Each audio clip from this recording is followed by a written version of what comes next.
Hello दोस्तों, कैसे हैं आप सभी। उम्मीद है कि आप लोग बहुत अच्छे होंगे और मन से पढ़ाई कर रहे होंगे।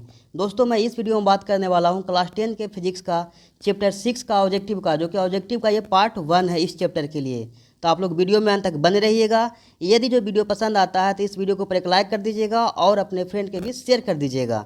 चलिए देखते हैं पहले क्वेश्चन को। दोस्तों, पहला क्वेश्चन लिया गया है कि कार्य करने की क्षमता को कहते हैं, कार्य करने की क्षमता को कहते हैं, मतलब पूछा गया कार्य करने की क्षमता को क्या कहते हैं।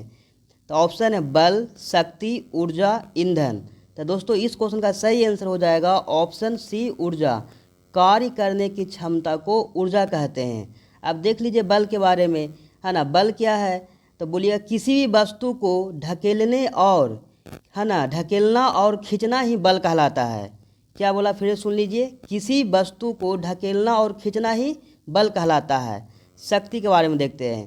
कार्य करने की दर को शक्ति कहते हैं। इनको आप ध्यान रखिएगा। जिस तरह से ये पूछा गया है ऊर्जा के बारे में, डिफिनेशन ऊर्जा का, इसी तरह से आपको शक्ति के बारे में पूछा जा सकता है। तो आपको ध्यान रखना है, कार्य करने की दर को शक्ति कहते हैं। ईंधन, है ना, जिन पदार्थों को जलाकर, है ना, जिन पदार्थों को जलाकर ऊष्मा ऊर्जा उत्पन्न की जा सकती है उसे हम ईंधन कहते हैं। तो दोस्तों, उम्मीद है कि आप सारे पॉइंटों के बारे में समझ पाए होंगे। देखते हैं अगले क्वेश्चन को। 2 नंबर क्वेश्चन है दोस्तों कि जीवाश्म ईंधन का उदाहरण है, जीवाश्म ईंधन का उदाहरण है पेट्रोलियम, कोयला, दोनों इनमें से कोई नहीं। तो दोस्तों, इनका सही आंसर हो जाएगा दोनों। जो पेट्रोलियम और कोयला है, ये दोनों क्या है, जीवाश्म ईंधन का उदाहरण है, एग्जाम्पल है। और इसमें प्राकृतिक गैस रहता तो वो भी होता। तो आप इस तरह से ध्यान रखेंगे। देखते हैं अगले क्वेश्चन को। 3 नंबर क्वेश्चन है कि ऊर्जा का मात्रक होता है, ऊर्जा का मात्रक होता है कैलोरी, जूल, ताप। तो दोस्तों, ऊर्जा का जो मात्रक होता है, जो जूल होता है, इस क्वेश्चन का सही आंसर हो जाएगा ऑप्शन बी। दोस्तों, जो कैलोरी है, ये जो है ना, ऊर्जा और ऊष्मा की मापने का इकाई है, ये है ना। कैलोरी है जो, ये क्या करता है, ऊर्जा ऊष्मा को मापता है। और ताप का ऐसा मात्रक होता है केल्विन, ताप का ऐसा मात्रक होता है केल्विन। देखते हैं अगले क्वेश्चन को। 4 नंबर क्वेश्चन है कि निम्न में से किसका उपयोग, है ना, निम्न में से किसका उपयोग खाना बनाने वाले ईंधन में नहीं होता है। आपको बताना है कि इन चारों ऑप्शन में से कौन सा ऐसा, है ना, किनका उपयोग है जो खाना बनाने में हम लोग यूज नहीं करते हैं। देखिएगा, सीएनजी, एलपीजी, बायोगैस, कोयला। तो दोस्तों, इनका सही आंसर हो जाएगा ऑप्शन ए, सीएनजी, है ना। सीएनजी का उपयोग हम लोग खाना बनाने में नहीं करते हैं, है ना। तो इनका सही आंसर हो जाएगा दोस्तों ऑप्शन ए। आपको ध्यान रखना है कि जो सीएनजी का, है ना, पूरा नाम क्या होता है, यानी फुल फॉर्म क्या होता है। सीएनजी का पूरा नाम होता है दोस्तों संपीड़ित प्राकृतिक गैस। एलपीजी का पूरा नाम होता है तरल पेट्रोलियम गैस। बायोगैस है, ये जो है ना, आपसे पूछा जाएगा एग्जाम में। बायोगैस का मुख्य अवयव होता है, तो इनको आपको बोलना है मीथेन, जो कि CH4 होता है उनका सूत्र मीथेन का। तो चलिए, है ना, देखते हैं अगले क्वेश्चन को। 5 नंबर क्वेश्चन है कि खिलौनों, है ना, खिलौनों में किस सेल का उपयोग होता है। खिलौनों में किस सेल का उपयोग किया जाता है, यानी उपयोग होता है। सूखा सेल, डेनियल सेल, सौर सेल, इनमें से कोई नहीं। इनका सही आंसर हो जाएगा ऑप्शन ए, सूखा सेल का उपयोग किया जाता है खिलौना में। देखते हैं अगले क्वेश्चन को। 6 नंबर क्वेश्चन है कि निम्न में से किसका अर्थ जल होता है। निम्न में से किसका अर्थ जल होता है। Petro, turbo, nitro, hydro. इनका सही आंसर हो जाएगा ऑप्शन डी, हाइड्रो का अर्थ जल होता है। देखते हैं 7 नंबर क्वेश्चन को। क्वेश्चन है दोस्तों कि सौर सेल बनाने के लिए उपयोग होने वाला अर्धचालक है। सौर सेल बनाने के लिए उपयोग होने वाले अर्धचालक का नाम बताना है। सिल्वर, है ना, ये तो जो कि नहीं है इनका आंसर। तो दोस्तों, इनका ऑप्शन लिया गया है ना, जर्मेनियम, लेड, कॉपर। इनका सही आंसर हो जाएगा ऑप्शन बी, जर्मेनियम। देखते हैं अगले क्वेश्चन को। 8 नंबर क्वेश्चन है कि जीवाश्म ईंधन है, आपको बताना है कि कौन है जो जीवाश्म ईंधन है इनमें से, है ना। जीवाश्म ईंधन है कोयला, पेट्रोलियम, प्राकृतिक गैस, उपयुक्त सभी।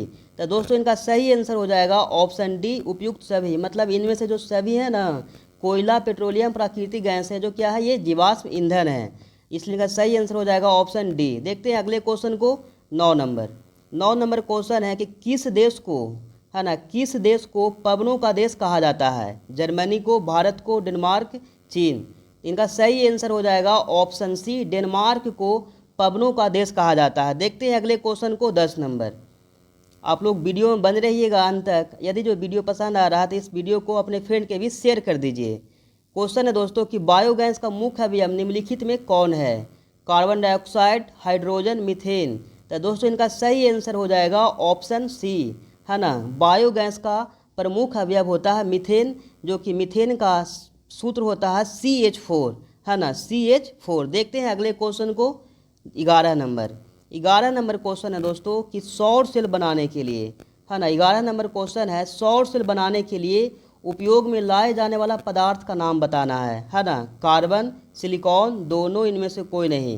तो दोस्तों इनका सही आंसर हो जाएगा ऑप्शन बी, सिलिकॉन, है ना। सौर सेल बनाने में किस पदार्थ का उपयोग किया जाता है? तो सिलिकॉन, है ना। आप ध्यान रख सकते हैं, है ना, पूछा जाता है एग्जाम में, है ना, कार्बन का परमाणु संख्या, है ना। तो कार्बन का परमाणु संख्या 6 होता है और सिलिकॉन का परमाणु संख्या 14 होता है। तो आप इस तरह से सारे पॉइंट को आप ध्यान रख सकते हैं। देखते हैं अगले क्वेश्चन को, 12 नंबर। 12 नंबर क्वेश्चन लिया गया है कि निम्न में से कौन, है ना, 12 नंबर क्वेश्चन है कि निम्न में से कौन सा स्वच्छ ऊर्जा स्रोत है? कोयला, लकड़ी, प्राकृतिक गैस, इनमें से सभी। तो दोस्तों इनका सही आंसर हो जाएगा ऑप्शन सी, प्राकृतिक गैस। देखते हैं अगले क्वेश्चन को, 13 नंबर। 13 नंबर क्वेश्चन है दोस्तों कि सभी जीव जंतुओं के लिए, है ना, सभी जीव जंतुओं के लिए ऊर्जा का अंतिम स्रोत है ग्रह, चंद्रमा, सूर्य, कोयला। तो दोस्तों इनका सही आंसर हो जाएगा ऑप्शन सी, सूर्य। दोस्तों इनको इस तरह से भी पूछ लिया जाता है कि, है ना, पृथ्वीवासियों के लिए सबसे मुख्य ऊर्जा स्रोत कौन सा है? तो जो कि सूर्य होगा। तो आप इस तरह से ध्यान रखिएगा। देखते हैं अगले क्वेश्चन को, 14 नंबर। दोस्तों 14 नंबर क्वेश्चन है कि सौर कुकर के लिए, सौर कुकर के लिए कौन सा दर्पण सर्वाधिक उपयुक्त होता है? समतल दर्पण, जो कि समतल दर्पण हम लोग अपने घर में यूज करते हैं अपने फेस को देखने के लिए। इनका ऑप्शन ये सही नहीं है। देखते हैं आगे ऑप्शन लिया गया है ना। ऑप्शन है अवतल दर्पण, उत्तल दर्पण, अवतल लेंस। तो दोस्तों, है ना, सौर कुकर में हम लोग सर्वाधिक उपयोग करते हैं अवतल दर्पण का। आप ध्यान रख सकते हैं, जो उत्तल दर्पण है मोटर गाड़ी में साइड मिरर के रूप में उपयोग किया जाता है। अवतल लेंस है दोस्तों, अवतल लेंस का उपयोग हम लोग निकट दृष्टि दोष को दूर करने के लिए इनका हम लोग प्रयोग करते हैं। तो उम्मीद है कि इनको आप समझ पाए होंगे। देखते हैं अगले क्वेश्चन को, 15 नंबर। दोस्तों 15 नंबर क्वेश्चन है कि सौर सेल और, है ना, सौर सेल सौर ऊर्जा को रूपांतरित करता है। आपको बताना है कि जो सौर सेल है वो सौर ऊर्जा को किस ऊर्जा में रूपांतरण करता है, परिवर्तन करता है। तो देखिए ऑप्शन दिया गया है प्रकाश ऊर्जा में, गतिज ऊर्जा में, ताप ऊर्जा में, विद्युत ऊर्जा में। इनका सही आंसर हो जाएगा ऑप्शन डी, विद्युत ऊर्जा में। देखते हैं अगले क्वेश्चन को, 16 नंबर। 16 नंबर क्वेश्चन है कि नाभिकीय ऊर्जा प्राप्त करने के लिए, है ना, नाभिकीय ऊर्जा प्राप्त करने हेतु आवश्यक है हीलियम, क्रोमियम, यूरेनियम, एल्यूमिनियम। तो दोस्तों इनका सही आंसर हो जाएगा ऑप्शन सी, यूरेनियम। देखते हैं अगले क्वेश्चन को, 17 नंबर। 17 नंबर क्वेश्चन है कि निम्नलिखित में कौन, है ना, निम्नलिखित में कौन जीवाश्म ईंधन नहीं है? बायोगैस, पेट्रोलियम, प्राकृतिक गैस, कोयला। इनका सही आंसर हो जाएगा ऑप्शन ए, बायोगैस। बायोगैस का मुख्य अवयव होता है मीथेन, जो कि फार्मूला होता है उनका मीथेन का CH4। इन तीनों क्या है? ये जीवाश्म ईंधन है। आपसे पूछा गया था कि बताइए कौन है जो जीवाश्म ईंधन नहीं है, जो कि इनका सही आंसर हो जाएगा ऑप्शन ए। देखते हैं अगले क्वेश्चन को, 18 नंबर।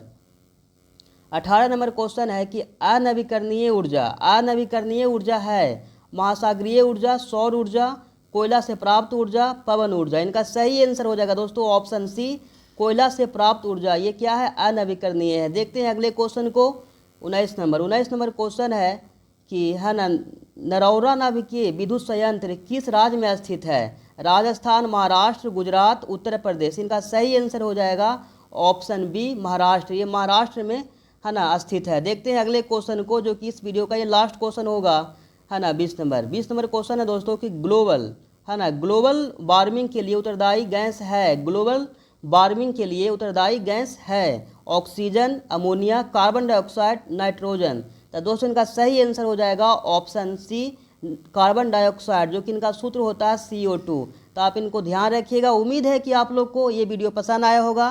तो इस वीडियो के ऊपर एक लाइक कर दीजिए, अपने फ्रेंड के बीच शेयर कर दीजिएगा। फिर आपसे मिलते हैं किसी अगले वीडियो में, तब तक के लिए जय हिंद।